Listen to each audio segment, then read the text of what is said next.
Vaatame ühte valemit, mis räägib juurija ja juuritava astendaja jagamisest ühe ja sama teguriga. Nimelt see valem näeb järgmisena välja.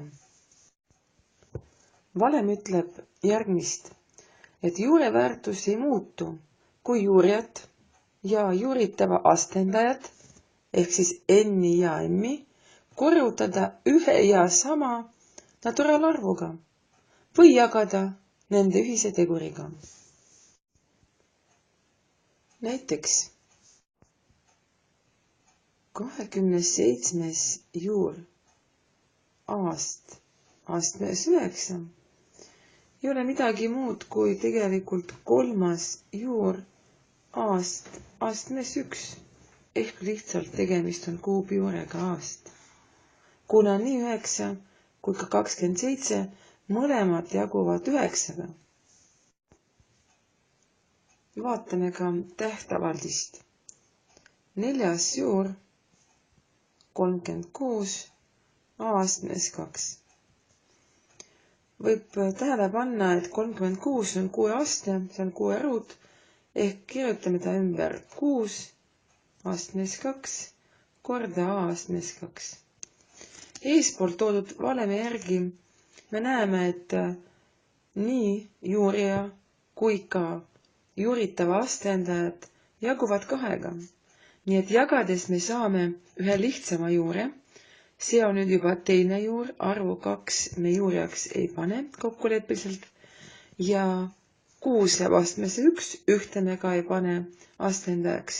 Ja A-astmes 1 ja uuesti sama põhimõttega me astendajad 1 ju ei pane kirja. Veel üks näide. 10. juur 32 A astmes 5 kaad, B astmes 15. Vaatame, kas meil õnnestub eespoolt toodud valemi järgi natuke juurt ikkagi lihtsustada. 10. juur 32 on 2 5 aste, seega see on 2 astmes 5 ja kirjutame ümber tähtavaldise A 5 astmes 5 kaad ja B astmes 15. Nüüd paneme tähele, et tõesti nii astendajad kui ka juurija jaguvad arvuga 5 ja meie juur lihtsustub nüüd ruutjuureks, kuna 10 jagatud 5-ga oleks 2. 2 meie juurijaks ei kirjuta. Seega meil on nüüd tulemuseks 2 astmes 1. Ühte me astendajaks ei kirjuta.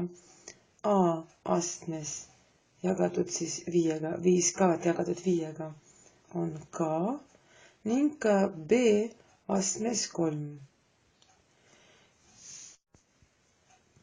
Ja edasi meie võime natuke veel lihtsamaks teha juuritavat, kuna B aste on nüüd 3, astendajaks on arv 3, see on suurem kui juurija 2, nii et meie B toome ette, juuremärgi ette ja juuremärgi alla jääb siis 2 astmes K ja B.